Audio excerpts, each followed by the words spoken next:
Hey, what's up, everybody? Bucky here. Just hello, good morning, wherever you're coming in from. Just wanted to say hello, and I have a very special guest here with us today, and former client, Chef Cynthia Luis. Amazing, amazing, amazing human being. Has done some incredible things around the planet when it comes to food and health. Multiple books, multiple online courses, running different events all over the world, speaking all over the world, working with, on the ground floor with chefs and training them on, how to perfect their skills and to really make a difference in not only the meals that they put out, but in the lives of the clients that they serve. Just such an honor to be with you today, Chef. And I'm excited. I'm excited to chat about, a bunch of different things, first of all. But I think one of the most important things is this piece on entrepreneurship and what it means to step into entrepreneurship and, to move from, because I don't know how many people know your actual story of the things that you were doing prior to who you are today, but this whole idea of, shedding your belief about who you are in order to become the person that you need to be in order to fulfill your dreams. I want to talk to you a little bit about that, as well as talk to you about this piece on food and the importance of food and, how as an entrepreneur, there's so many things that as we step into that journey, we're not aware of. But one of the biggest ones is like, you are literally the center of everything that takes place. Like you are the corporation, you are the company, you are, every dynamic of it. And, one of your greatest resources, and not only in all of life, but in this type of business, is your health. So I want to talk to you a little about health and about food, of course, you that being your expertise. But I just want to jump on in. If you want to, just maybe start with, giving us a little bit of story, talking about, where are the places that you've been, where are the places that you've come from, and what has that journey been like for you to be where you're at today as an individual, as an entrepreneur, as a woman, as a mother. Like, what are all those things? Is that a child in the background I hear? Yeah. I love our lives. So, hello and welcome to my kitchen. You can probably see in the background some jars and things and bits and pieces. I'm in my studio kitchen, Bucky, in Indonesia, in Bali, Indonesia, where I've been living for 7 years. So we all have a story and we can all say, mine's amazing, really. And they are. Every story is incredible, the highs and lows and the in-betweens. But one of the greatest stories that I've ever witnessed for me is that, for me, and witnessing it through my eyes now, is being adopted, growing up in Papua New Guinea, which is the other side of Indonesia, for 21 years of my life, living, to me, a simple, normal life. No stresses and boundaries of being conditioned in dieting, in food fads, in food trends, shopping centres, packaged food, just no real conscious downloads of that because I didn't have that. Yeah. And then coming to Australia and having my son super early after leaving New Guinea at 21, coming to Australia and having my son Jamie at a very early age, and growing food and building a home and just, being this woman and making a little bit of money over there and going to work and coming home and just really living my life. And then, at the age of 26, I think, I started to be a really fabulous cook.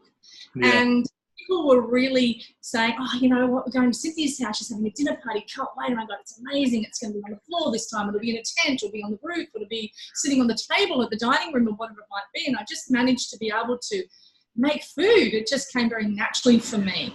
Yeah. And through that time, I created my first business, which was not food, which was a dress shop. I love fashion, I adore fashion. Especially ethical, sustainable fashion. I love it. So I started a second-hand shop, and then I was really starting to look at, wow, like you can still go to work in a 9 to 5, but it's your money. Suddenly it becomes your money. Yeah. And I was still cooking and playing around, and then I journeyed on to working in a health retreat, just kind of mucking around there. Then I journeyed on back into the dress shop. And then I actually stepped into, with my partner at the time, into a food court, which is really interesting because it's like a food court to everybody out there. I'm not sure whether you realise this. It's kind of like one outlet in a food court. We bought all the outlets. And I had absolutely no experience in developing, training, managing, systemising a situation of epic proportions like that. But somehow it just came naturally. And it was still a 9 to 5. It was still a 9 to 5.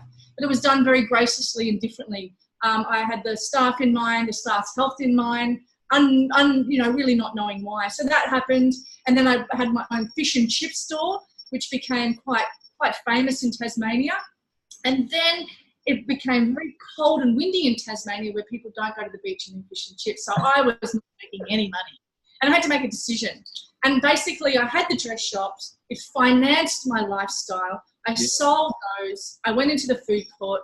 I got out of that. I had a little bit of money. I started up this fish and chip shop. I lived a really great lifestyle. Still had a 9 to 5. Lived that really great lifestyle. The money was coming into my pocket. Working really fucking hard, mind you. Long hours. And then suddenly having to close the doors and go home with basically my hands and my body. And I was 35 years old, and I stood at my home feeling like my whole world had completely crashed down and I had failed at business. Yeah. And I had to look at my successes. I wasn't having a look at my past or anything. I was standing in the direct moment and I failed. And in that one moment, and this is what when I'm teaching humans out there, I really encourage you to just really sink into this one moment, because we have many of the one moments where we go, what the fuck am I going to do now?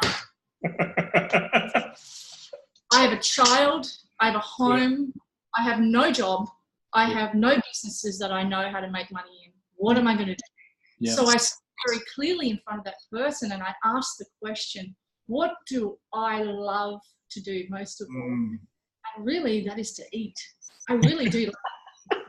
What is it? And if you have a look at my sign just up there, it says that one very thing. At 25 years old, I remember that moment and I'm like, well, what would I like to do around that? I would like to be trained on how to cook. So I reinvented myself, got a job in Australia's leading health retreat. I was an apprentice chef at 35. I was bullied, belittled, pointed at. I was shockingly in a position where I was in college with 17-year-old kids that could spell and read and write, where I never went to school. And I was shocked. And I had to do this 3-year apprentice chefing's apprentice on $4.50 an hour. I'm 35 years old. I know how to make a fucking sandwich, but that was part of the thing. I had to And it's such a great story, because I remember standing in this health retreat and saying to myself, just remember what you love, and know that if you stand in the end result and really stand in the end result of what's going to come out of this, is going to be quite profound. So I got through that very quickly. I was 3.5 years in there, and in that time I worked alongside biochemists and nutritionists and natural doctors and incredible naturopaths and you name it, people that really understand the physicalness of the body and how the blood flows through the organs. And I ended up working alongside a lady called Dr. Libby Weaver, and a very inspirational lady that did so much work with children with autism, so much work with people that had allergies and fatigue. And then I started to really understand the body. I understood it in such a way, and I can only explain it like this. Women that were, by the way, people don't come to health retreats because they're healthy. Let's just make that clear. Yeah. They don't. A lot of the people that came to this particular health retreat were burnt out, fatigued in their 9 to 5 job, really not understanding if they could be an entrepreneur or even what that looked like, and even the coaching around that. They didn't really know where to go, and they were really passionate and driven women and thriving in making money for somebody else in a 9 to 5. And I watched that. And what I noticed, the most profound thing, that these women were getting bigger and bigger and bigger. Right. And I was a huge part of their health transformation. Yeah. And that part was kept feeding them and feeding them and feeding them. And what I did was I made the 3 meals a day, which they hated. I put in all the divine fats, which they hated. I put in the carbohydrates as well as the whole egg, not just the egg white, the whole egg, which they ate. And the doctors and biochemists and naturopaths took them out of the gym and took them for a very slow walk through nature, 20 minutes. And these women were actually gaining health, and the weight was kind of leaving their souls. Yeah. So that was a huge part, but it was still a 9 to 5. Okay. Yeah. But it was so rewarding. Yeah. And I knew that something was emerging for me. And then I left that. and I went straight into business selling CDs around Australia and New Zealand, and it was great. I was driving forklifts, developing these huge convention centres and building these DVD books and CD sales, and making a lot of money for this man, once again a 9 to 5. But I had a taste of flying around and setting up these things and managing 70 people, and that kind of got my, fed me. Then I had this urge to come back to cooking. And I really didn't know what that looked like, because I hadn't really had a job outside of the health retreat and the fish and chips and food court. So I decided that I was just going to have a look around of what was happening out there. And what I noticed was a lot of chefs didn't really know much about, or didn't have the knowledge about, special dietaries. And so I stumbled across and met this very incredible man called Michael Fletcher, who runs pretty much the cooking industry in Queensland. He's known for the man to go to if you need equipment or if you need a job. And I stumbled across him, and he just happened to be brought up or worked in Papua New Guinea as well. And he said, "Oh, you should come to the convention centre and, come and cook." And I said, I don't cook like that. I actually don't know how to. Love to learn though. Open to learning. He's like, fantastic. And as I was in the convention centre cooking for thousands of people, there was one thing very clear. There was a small bit of paper that would come in every morning, and it would say, these are the special dietaries for this 2,000 pack people that are coming in, and there's a 5% of special dietaries: gluten-free, low salicylates, no fat, dairy-free. It could be no high protein, no red meat, only eat chicken. It could be something.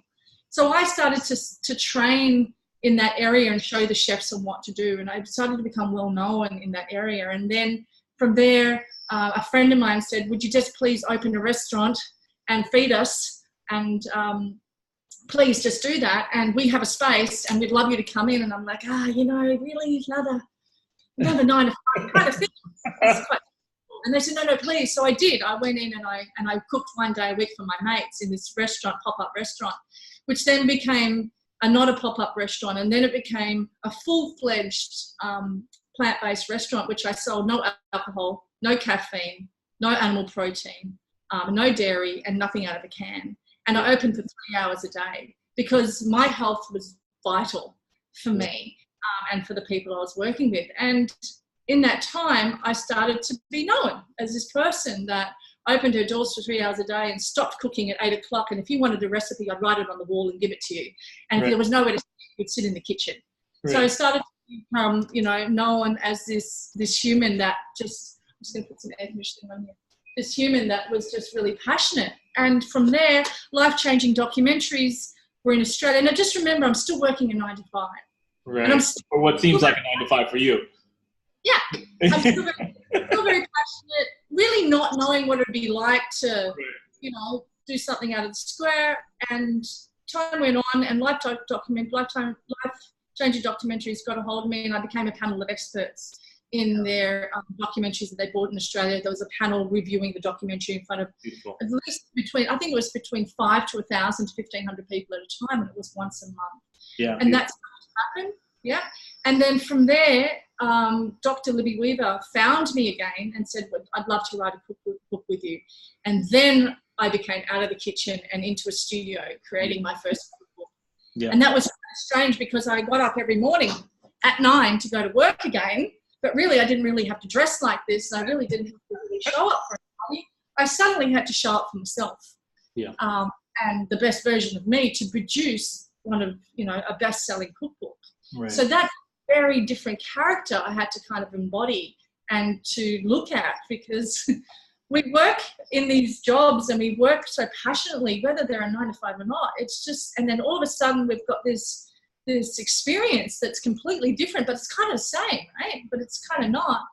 So 3 cookbooks later, still not in a restaurant, 3 cookbooks later, over a 5-year period, I'm here kind of floating around, working and meeting people and working in other people's health retreats and teaching. And all of a sudden, I don't have a 9 to 5. Right.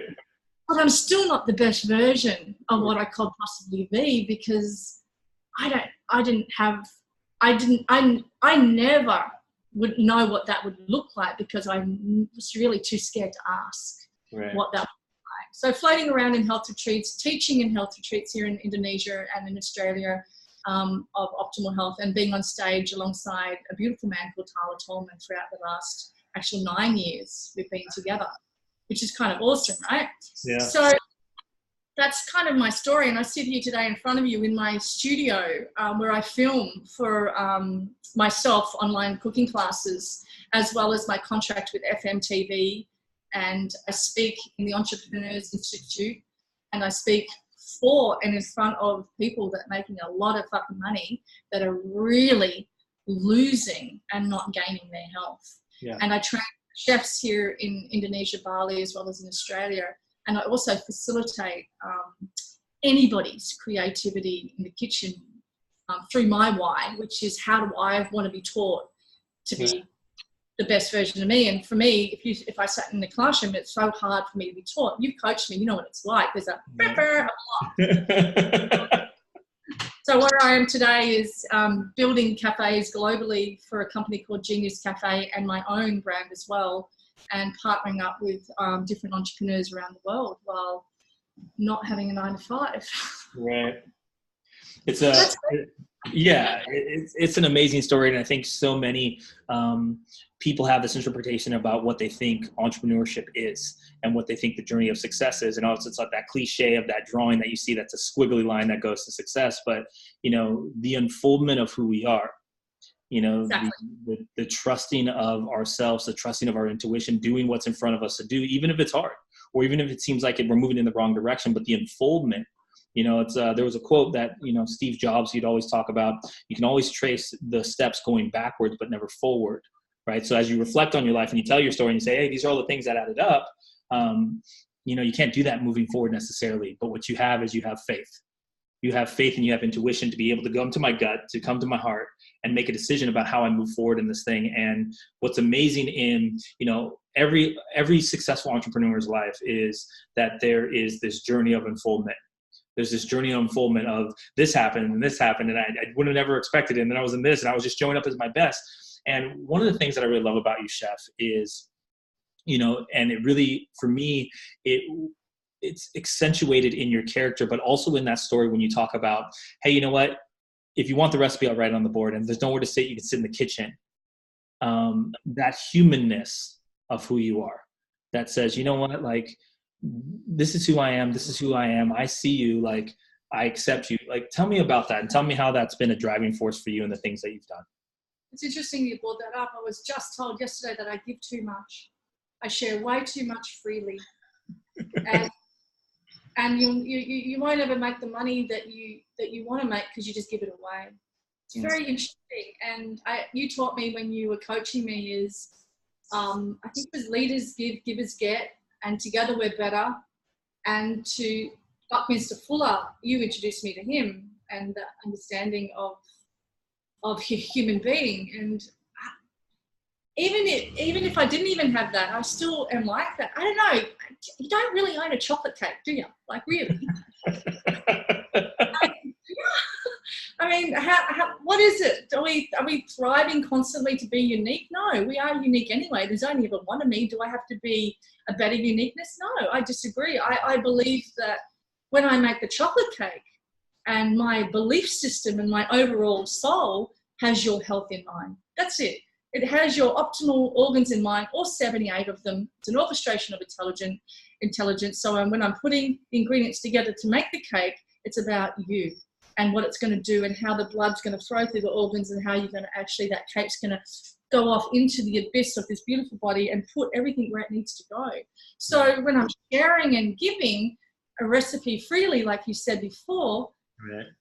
Oh my gosh, like I can't think of any other way to help you by writing it on a restaurant wall or by giving it on Instagram or social media. I don't see it as a block. I see it as an opening for someone's ultimate growth, because that's the ripple effect of an entrepreneur, right? It's for me anyway, like, yeah. It's a very fascinating question. Very fascinating question, because I was really struck by that one today. Yeah. You share too much. Yeah, it's, you know, that's, in a lot of ways, and it depends, right? Every situation is kind of a little bit different, but I think in a lot of ways, that's that old model of scarcity of, I have mine, you have yours. If I give this thing, you're going to take it from me, versus what happens when we all show up as ourselves, and that's a big part of, I think, the work that I do with people is about that space, about understanding that paradigm of, when you show up as yourself is your greatest gift, and that's where your greatest success is actually going to come from. And, just like you said in that story, when we talk about the best versions of ourselves, when we talk about the unfoldment of who we are and how we really want to show up in our world, maybe there's this persona that comes up in our head now. But as we take steps in that, what I know from my life is I could never imagine this life in 100 years.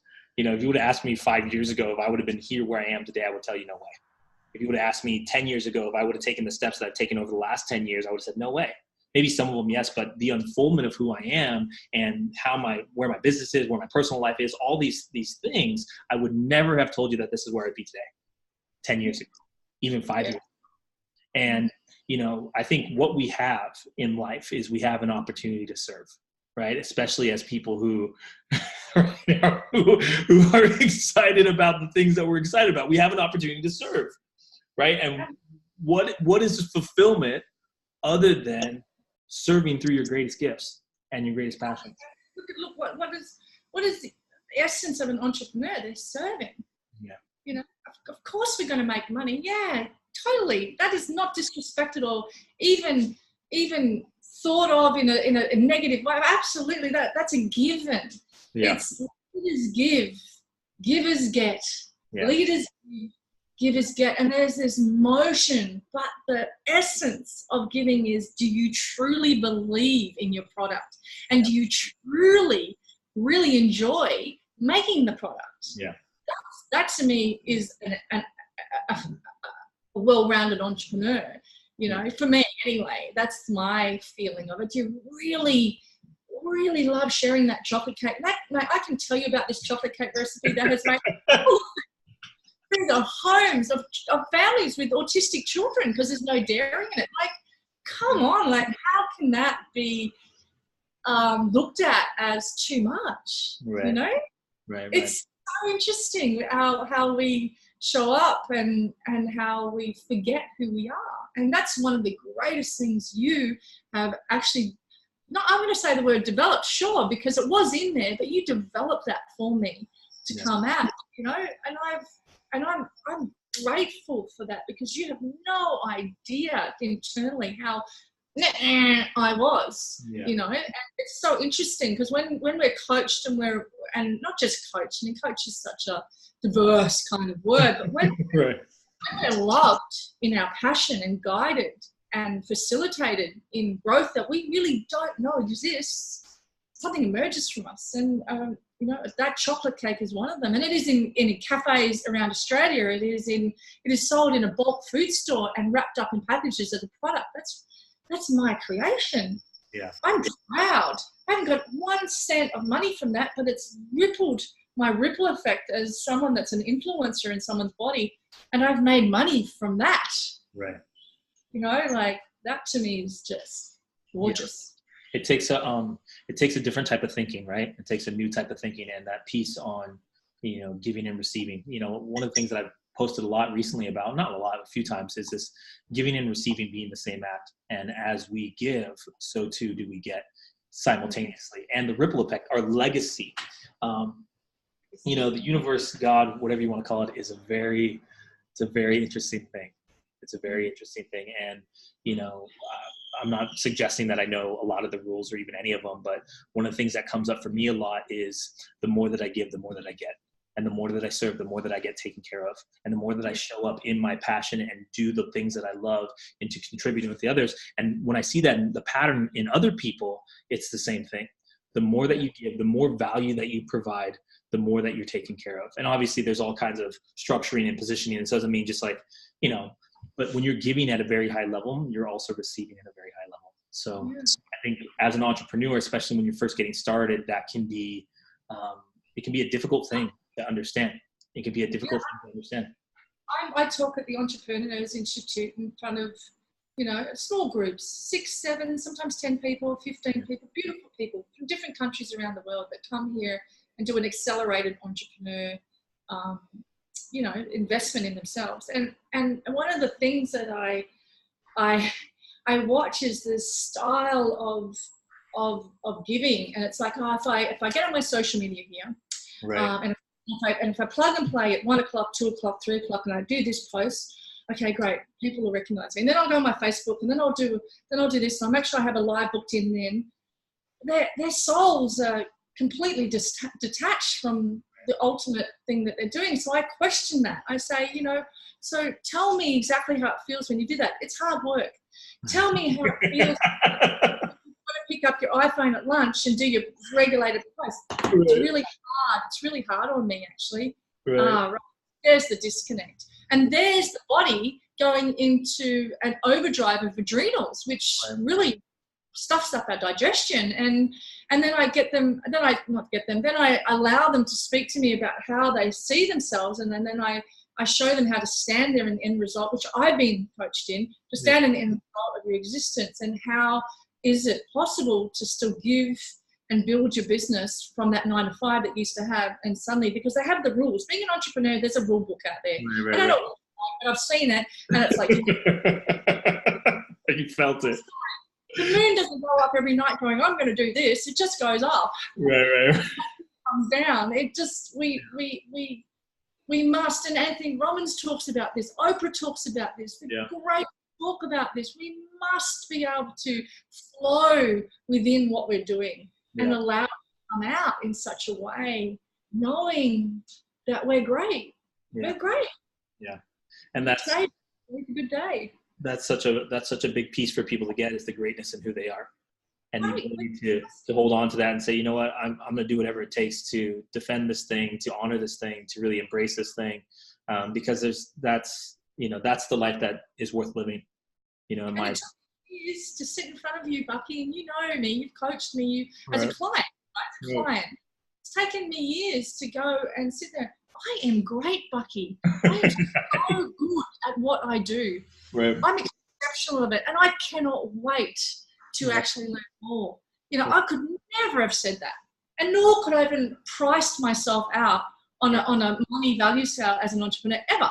It would just be, I couldn't go, oh, I'm worth this much an hour. I just couldn't do it. Look at me. Look at my physiology right now. It's so shocking to me. Yeah. But now it's how I feel. Like, I feel fantastic. My chocolate cake is remarkable. You know, the people that eat it and they go, oh my God, I can't believe this is healthy. That's what I'm trying to say. It's so important for everybody that's watching out there. It's a must. You must stand in front of the mirror, because you are great. Yeah. Your little fingers are great. Your whole soul is great. And if we can just take a minute and find the greatness on the tree of what we have, and if it might be one thing, it might be a little finger. This little finger is great. It's enough. You know, just start somewhere. Yeah. So many things to talk about. I love this conversation. I think that, you know, there's so many people that, including myself at different times, that can be so disconnected. And, you know, obviously I was having a conversation with my partner the other day, and we were talking about this idea of our practice. And, you know, I was kind of like, you know what, forget the practice. Your practice is your life, and what there is for you to do every single day is to show up in the things that you're doing. You don't need to go to yoga. You don't need to meditate. You don't need to go for a run. You need to put yourself in a situation where you're showing up as you. Yeah. You're showing up. Your life is your practice. Every interaction that you have with every single person and every single thing, the internal interactions, the external interactions, are an opportunity for you to step in to who you are and to actually own that situation. Yeah. Right.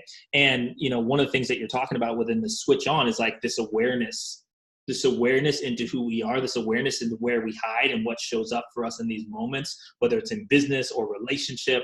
You know, entrepreneurship is, for me, one of the most spiritual practices, one of the most human practices that you can take on, because there's so much leverage with this term called finances. There's so much leverage with this thing. Like, I need to take care of myself doing what I love.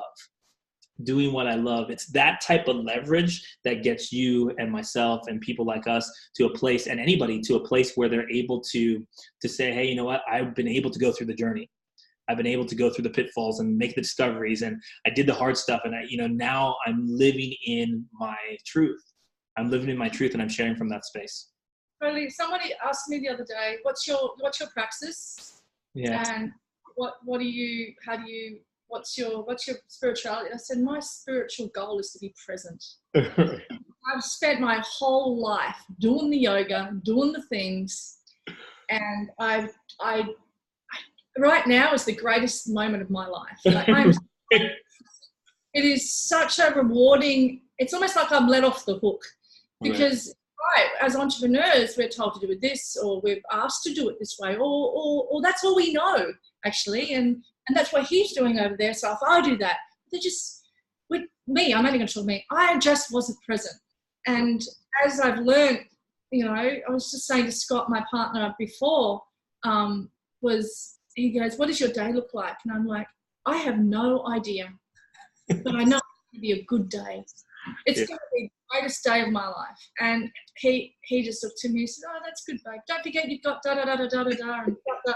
I'm like, yeah. I got that one. But it's just that feeling of really feeling that way. Because you know what, Bucky, this is not a plan B, but I know I can fry a chip, wash a dish, work in a health retreat, work in a restaurant, work in a cafe. Money, I can make money, but I choose to make it this way. Yeah. And I choose to know that I smile knowing that I can't fail either way. I just can't. Right.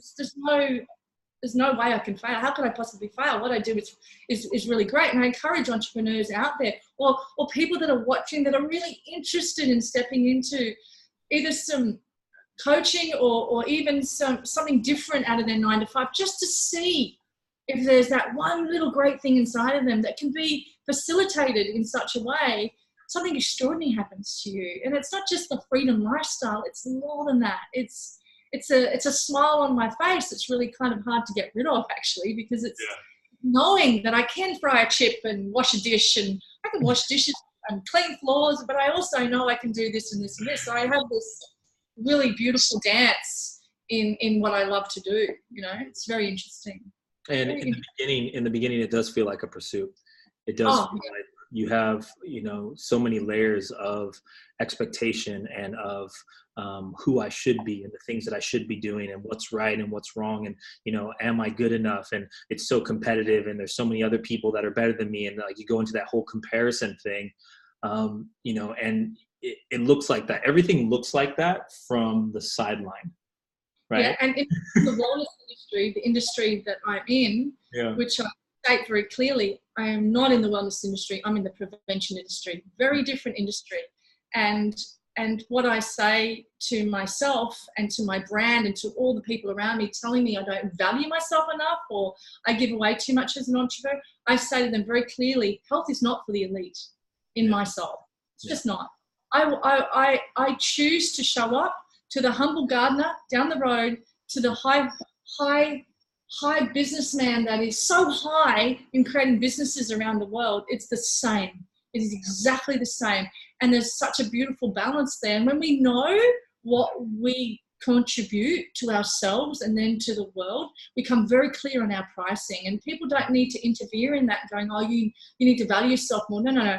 I'm clear. Because if I was a customer, this is what I would like to see. So it always comes back to I, and I must show up. And it always comes back to that for me. And I've sat with a lot of people telling me that my prices are too low. And I've gone home and I've laid there and gone, actually, you're wrong. That feels good to me. That's good value for the individual. And especially a mum at home with a couple of kids that's very struggling in the kitchen and I can be with her. Oh, bless. Yeah. That is vibrancy right there, right? Yeah. Tell me about that. Because I know we've had that conversation a lot about the mom at home who's struggling with a couple kids and how, you know, you have a passion for that person. I'm sorry if I use the word struggling. I mean more like I'm a mum, you're a dad, Bucky, and we're doing what we do to do what we do because we love what we do and we do it very well. And there's a time where we have to cook, really, realistically.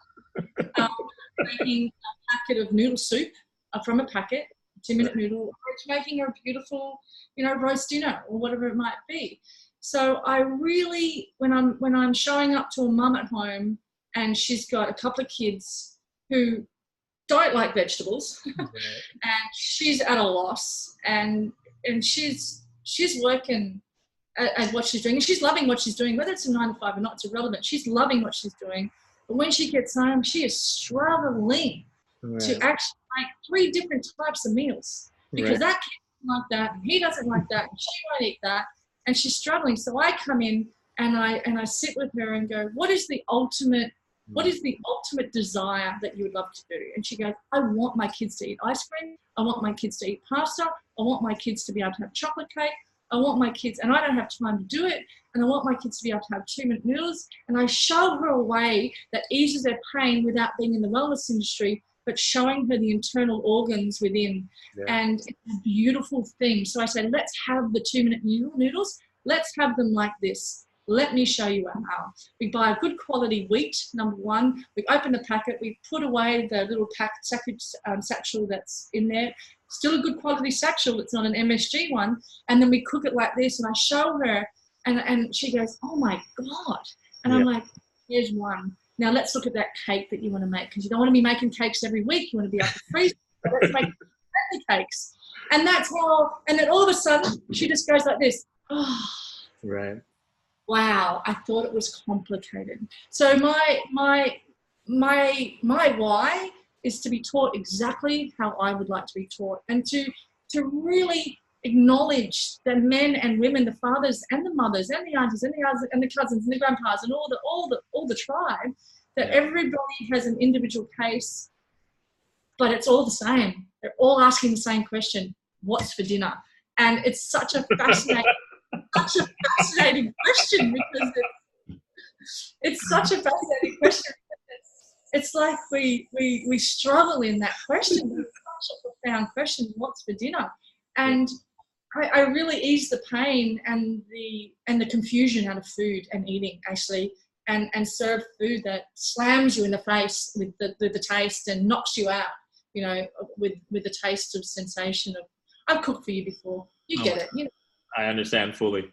Exactly. Yeah. And it's taking confusion out of that woman that is, or that man, or that chef, or that entrepreneur, what does it matter? All the entrepreneur staff, you know, entrepreneur chef, let's be honest, train lots of them. It's just really getting them to go internal first. What does nature require from me? To be in nature. Boom. How do we do that without all the food trends, without the bullshit superfoods, without the expensive ingredients that come from the Amazon that has the high vitamin C, and just really cut it simple, take the confusion out of it, and allow it to unfold in such a beautiful way. I love doing that. That's like highlight of my life. And that, like I said, that could be the staff of an entrepreneur. It could be in a business's staff. It could be chefs. It could be a mum at home. It could be a cafe. It could be you. It could be your wife. It could be anyone. Your dad. It doesn't matter. It's just, I love that. I love that ease, you know, and, you know, from an entrepreneurial standpoint, to know the problem that you're actually solving. You know, so many of us, you know, on an upper level are so caught up in the process of, this is the thing that I provide and this is what makes me unique. And they're not focused on the value that you're actually providing. And, you know, I think you do that exceptionally well. If we keep striving to be more unique than the last chocolate cake, it's constantly. It doesn't work that way. That one chocolate cake is profound enough. Let's just now keep making it. Let's keep making it. And let's keep understanding that those ingredients have a direct like lineup within the organs. And I've sat on social media, and I've been a part of the social media, the game and the entrepreneur game out there. And I refuse to continue becoming unique. I am unique now, and I am what I am now, and it is profound, and it is more than enough. It's actually spectacular. So that is a lot of people that I teach out there, especially entrepreneurs, that their uniqueness, no one will ever be them, and just stay there, and something really amazing happens to them. You know, it's really quite a beautiful. It is a beautiful unfoldment when you do start to get that, and you start to get, you know, what am I really doing with my work? You know, I think so many people getting started are focused on the wrong thing. Obviously, when you're getting started, or when you've had, we've all been started, right? The journey started already. No matter where you're at in entrepreneurship, whether you're like, hey, I'm going to be an entrepreneur, your journey has already started. Okay. And that's very depicted in most people's stories and everybody's story. Can I just say, Bucky, I used to hate being an entrepreneur. I used to be confused around it, and I used to hate it. I used to go to Ubud in Bali at the Ubud Club and watch all these young kids on their computers. Right. Sitting there drinking a coconut all day, taking up table space, and I'm thinking about the business owner. And I'm like, these people are just silly. I used to just I could never relate to that type of behavior. And it took me a long time to understand really what the word means. And let me change that phrase too, because I've been using entrepreneur a lot, and what we're really talking about is that we're talking about soulful entrepreneurship. We're talking about the work that you do in order to earn a living doing what you love, your soul's work, right? The work that you were meant to be doing in the world, right? So take out the entrepreneurship. This is not selling pens on the side of the road. This is not, some slick digital marketing or anything like this, right? This is about, what is my soul's work?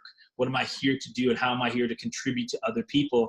And one of the things that I think you've done exceptionally well, Chef, is that you've really broken down and really gone really high expertise in your process and your praxis, like the things that you do. And you're also exceptionally clear on the value that it actually provides. The value that everything that I do is about, and it's that moment, that everything that I do is about giving that moment to that person, that moment right there. And that's essentially what your entire success is built off. It's about that right there. And so many people don't get that. So many people, mid-level, high level, they don't get that. They don't get like that end result that it's actually producing. And what I've seen you do, and I've seen you shift your brand, and I've seen you point directly at that. And this transform your life piece by transforming your health, it's phenomenal. That's phenomenal. Yeah, because wealth and health are exactly the same. In my opinion, and it's just my opinion, but we can run around making all this money, entrepreneur 9 to 5, or whatever you want to call it. But if we don't line that up exactly the same on par and treat it as equal, how do we actually enjoy our wealth when we don't have our health? Yeah. And health is such an interesting word, because it can mean so much to so very differently to individuals. So right. You know what I mean? It's a very we must, as human beings, live this life in this body with these 78 organs. Did you know there were 78, Bucky? Not. There's 78 of them, mate. And they operate in such a way that we have no idea. When we put that food in our mouth, we have no idea that digestion starts in the mouth. It does not start anywhere else. Right. It starts, we have no concept. And when I say no, we just have forgotten. That's all. We've just forgotten. And it's such an extraordinary thing and a situation for me to teach and to watch people come into my brand and to see that and to feel that. And I can tell you now, the emails that come in through my office at Chef Cynthia Louise are clear. Yes, of course, you've changed my life. Absolutely, I love you. Yeah, feed my ego. There's one profound thing they say is, you have given me an opportunity to understand my relationship with my body and my soul's evolution through what I choose to buy in the supermarket, to how I prepare it, to how I cook it, to how I eat it. And that to me is like, that's where you come from. Yeah. That's fantastic. Yeah. Beautiful. But wait a minute, don't give too much of that away. Because if you give too much of that away, you won't make any money. I had my cookbooks the other day at the retreat, and a lady was standing there, and I didn't have any for sale there because I'd forgotten. And she picked it up. I said, "Oh, just take photos of all the recipes. Don't buy the book." And she just looked at me. She said, "What's wrong with you?" Nothing. And I'm like, "It's all good." And my assistant's like, "That's just what she's like." And I'm like, well, she's going to go home. Hopefully, she'll make one of the 400 recipes she took a photo of. Right. And hopefully, and in a lot of faith, that she will see how it feels after she eats it. That's the gig, right? That's how you feel. You know, it's the stance that health is a human right. And there is no, you know, if I have something to give, that I'm going to give it, you know. And, you know, for me, it's, you know, passion is a human right. Happiness is a human right. Contribution is a human right. It's not something that is limited to people who can figure it out. Right? I've just come from South Africa. Yeah. Building a cafe there, and I can tell you what, mate, no one's talking about the next goji berry or the privilege of eating. It's a human right, you know, and it's an incredible space to be in on the motherland, really. I go into these goosebumps when I think about it, because it's an awakening of the connection between yourself, nature, and food. And then throw in there trying to make some money. You know, these people don't have opportunities like us. I don't know. It's interesting. Yeah. Well, you know, a system to serve, right? A system to serve. And, you know, we live in a day and age where, you know, there's a value that's placed upon this thing called money, right? And if I invest in something, there's a level of value that I am investing within myself. And the truth about it is, for the work that we're in, most people, if they don't invest, they won't follow through. So like you're saying, the woman that took the 400 pictures, how many recipes is that she actually going to make? Right? Maybe 4, right? But if I buy that cookbook, how many recipes am I going to make? And she's going to buy it anyway. That's the point. Right. She's going to buy it because it's a tangible object. Of course. It's my focus is not to. My focus as an entrepreneur is not to make money or create wealth. My focus as an entrepreneur is to share my wealth. Yeah. And when I share my wealth, they're going to buy that book. Everything that you're selling. Yeah. You know, I share something on social media and it's there, and they just come knocking at my door. I want more. I want more. Okay, yep, here we go. Oh, really? Is that it? I'm like, absolutely, no problem. There you go. There it is. There's the program, whatever the cost is. And they're like, wow, this is amazing. I still want more. Yeah. It's awesome. It's awesome. And, you know, I think it's such a big learning piece for people and to get that is like, you know, we're not here to make money. We're here to serve people. We're here to help people. Money comes anyway. That's a given. It's like money is the consequence of serving others. Absolutely, 100% it's going to happen. And if you allow yourself to stay, and I'm talking to the people out there watching, if you allow yourself to stay in your passion, that's been ignited by soulful entrepreneurs or soulful business or that coaching, something emerges from you. And the foundation is then built, and it can be fast-tracked really fast. It depends on how you want to show up for you.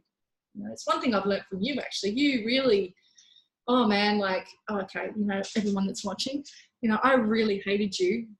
I hated Bucky in such a way that wasn't because he was, there wasn't a reason behind why I used the word hate, but it brought up stuff in me that I hated in myself.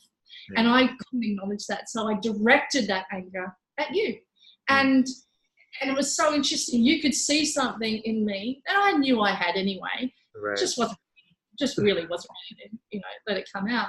But that to me is a profound coach. Yeah. That to me is a profound, soulful coaching. Because if we cannot come out of that hate, I would never ever be in the position I'm today. I'd be still getting there, absolutely, without a doubt, but not that quantum leap that I've had. Right. Like that's a huge thing for me. I mean, how I operate now is because of those foundations of coaching. Yeah. You understand, Bucky? Like it's because of those foundations of coaching. I get goosebumps saying that is the person I am because I manage myself this way now today. Yeah. That's, you know. But yeah, the word hate is more of me hating myself and not wanting to see anything really that I had. And so I really do, you know, sorry for being rude to you, by the way. No, it's beautiful. It's so beautifully put. It's so beautifully put because, you know, it is a gift, and it is also in some ways it can be a curse sometimes, right? Because the work that I do is I do see, I was doing an interview yesterday and somebody asked me like, hey, what, if you could have a sixth sense, what would that be? And I said, well, I think I kind of do have a sixth sense, which is I can see the greatness in people and I can see where they're challenged, because of the work that I've done or because of who I am, for whatever reason, I can see where they're challenged. I can see where they're hiding and where they're scared. And, me being who I am, I have sometimes the audacity to point at it and say, hey, you know what? I see you. Yeah, you're definitely a mirror of Anthony Robbins. I go to his Destiny Alive or whatever it's called. I'm going to you because it's true. It's like you do have the audacity, and people can call it being pushed or whatever they want to call it. But at the end of the day, it's actually not about you. It's about me, and that's the greatest thing I've ever learned for my evolution in being coached. And now that I'm thinking about it, it's like, I love you so much and I see you and I see what you're capable of that I'm willing to stand in your shit with you. I'm willing to stand in your shit, and you can kick, you can scream. I'm going to stand right fucking here and I'm going to tell you how fucking amazing you are. Yeah. And I had every story to buff that. Oh, I'm adopted. Oh, I was never loved. You don't understand. I've worked this way my whole life. I can't. I won't. Smash. But he still stood there in the shit. It's interesting. It's very interesting. And I really trust that if anyone's listening to this and is having some sort of coaching or is having some sort of mentor, that I hope they're standing in your shit. Yeah. I hope they are in such a intense way. Yeah. But anyway. From love. From a space of love. Not from a space of manipulation, but from a space of love of and foresight. This idea of I see what's possible for you. I see what you're going through. I see the challenges that you're going through, and I love you that much because I get, when I met you, Chef, we spent some time together, and I had your food, and it transformed my life. Really, was what happened.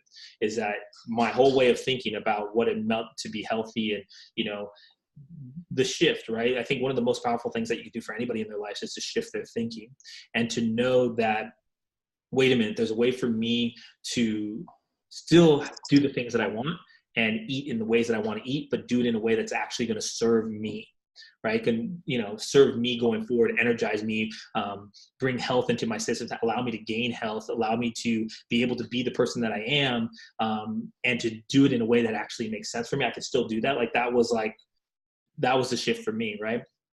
And I saw that. I saw what was possible for you. And more importantly, that piece where you go, I do all this stuff and it brings that person to that level of ease. Like, what's possible when your passion, when your expertise, when your legacy touches people's lives and what that provides to them.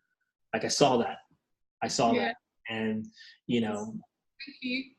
Yeah, I think it's beautiful. I think you're fucking amazing. Obviously, the essence of who you are and how you serve and how you show up for people, and your relentlessness to move through any obstacle, internal and external, to fucking fight, at times for your life so that you can be who you are in the service of others. Yeah. Fucking oath, Chef. Thanks, mate. And, I also want to bring the audience into this, whoever's watching, is like, it's like we all have something. Like I said, there's greatness. It could be just your little finger. It could be something. Like, I always remember Carly Axford once told me, and she's a really interesting woman. She's a profound teacher in what she does, but she's also a mum as well. And she helped me with my own heart and my own, what I felt as an adopted child. And she said, you've spent your whole life focusing on an apple tree full of apples. Sorry, your whole life looking at an apple tree. And that apple tree is full of apples. And she said, pretend you're an apple tree and you're standing there and you're just dripping with apples. And they're amazing apples, but you put your attention on one of them. Right. And she said, that's your heart. And she said, you have beaten yourself up for years and years and years because you've been adopted, the heart thing, this thing, around that thing, and you pointed at that one organ, right? Right. And I was like, wow. And she's like, you've never celebrated your thumbs. Right. You've never celebrated your eyes. And she just went through the process with me, and I was like, oh my gosh, you're absolutely right. Like, I have And that's the same as being an entrepreneur as well, or being someone that's not in a 9 to 5, that's actually going into something that's quite profound in them. They focus on the negative, the one thing. They create a story around the one thing around business. And it's a very interesting thing. And when I'm teaching, when I'm actually on stage and I'm teaching, I would never invest that amount of attention on a shit program within your computer system. You would never put diesel in a petrol car. But we do that to ourselves and our gifts. It's very fascinating. I learned so much by that. I just wanted to say that. I love it. So let's wrap and let's do kind of some closing thoughts. 2 things. What is your message to? We'll start with. I'll ask you 2 questions. I'll ask you one at a time. First one is, and this is gonna be a big one. Okay. Make it simple. You're ready for it. What is the message to humanity about health? That it's actually as simple than you think, because we are a part of nature and health is nature. It is not the wellness industry. It's not a goji berry. It's not a superfood. It's not a style of eating. It's not a way of eating. It has nothing to do with that. It is simply standing in the presence of nature and allowing yourself to know that's where you come from and you're in the same boat together.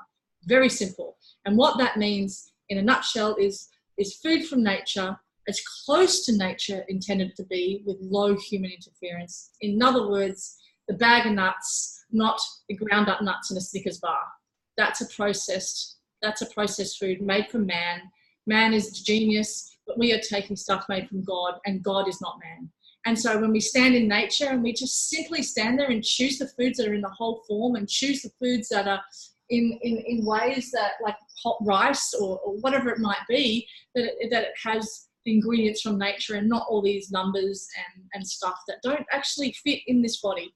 So that's my message, is to really stand in nature and get food from nature. Nice. Second one, what's your, if you look at your learning as a human being and the things that you've gone through and the things that you've experienced, it's a 2-part question. One is, what would be your message to human beings in general in that space?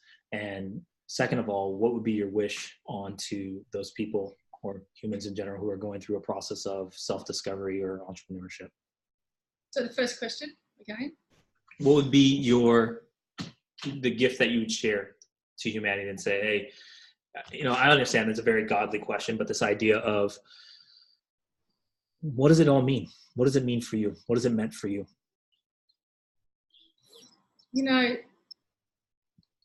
I want to be able to tie my shoelaces at 90.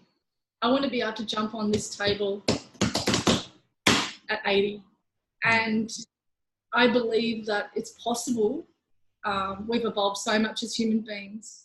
I just honestly believe that we must look after the organs in our body, and we must stand in front of the mirror and look within. That's it. And as women that I talk to and that I am, we pick on, my boobs aren't big enough, or my nose is wrong, or my thighs got cellulite. We are constantly pointing the finger at the external. And I really would love humanity to go in and to just know that the incredible 78 organs that we have and the balance of the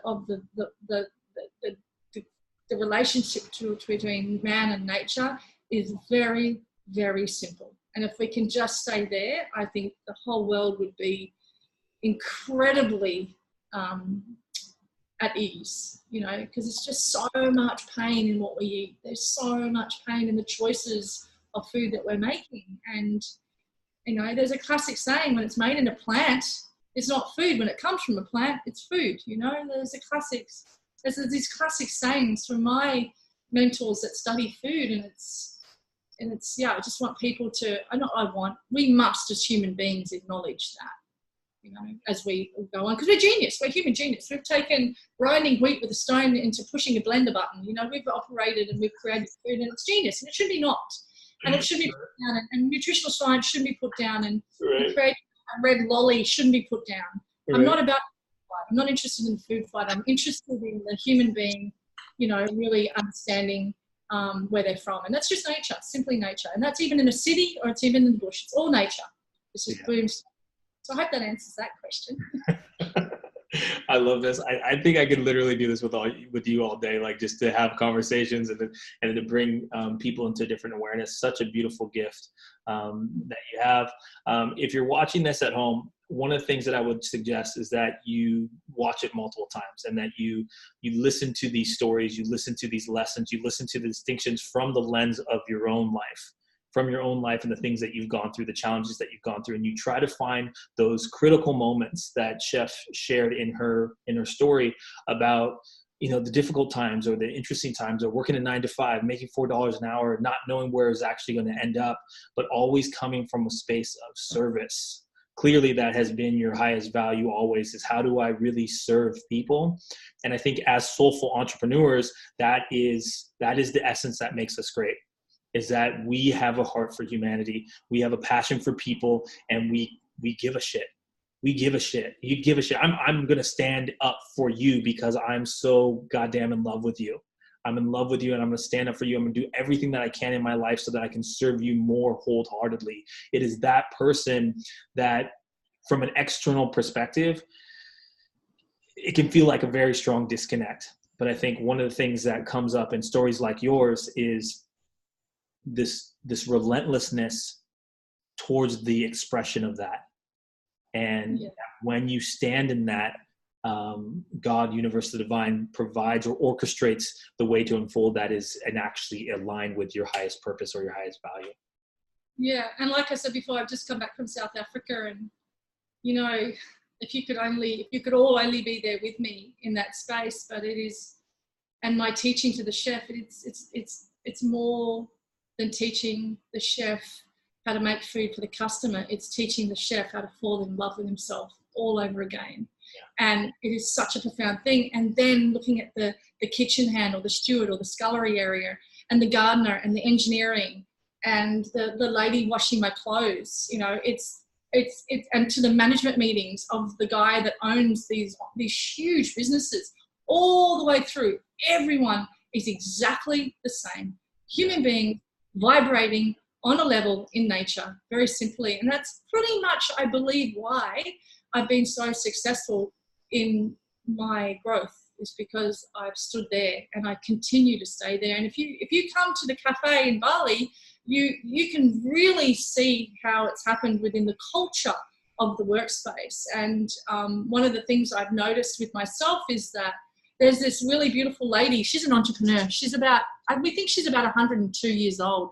Yeah. And we're not quite sure, but she walks around with a bag of mangoes. She's one of the most profound entrepreneurs I've ever met in my life. Right. She has soul, mate. She walks around with a bag of mangoes every day, and she comes to the cafe. Most of the clients ignore her, and they really don't want to be hassled and sold anything, but she is relentless in her pursuit that those mangoes are the best fucking mangoes on the planet. And she says it in a very small sentence. And I've watched her for 3 years now. And the other day, she was sick. Yeah. She had the flu, because when it rains in Indonesia, the Indonesians get sick. For some reason, they get a flu very quickly.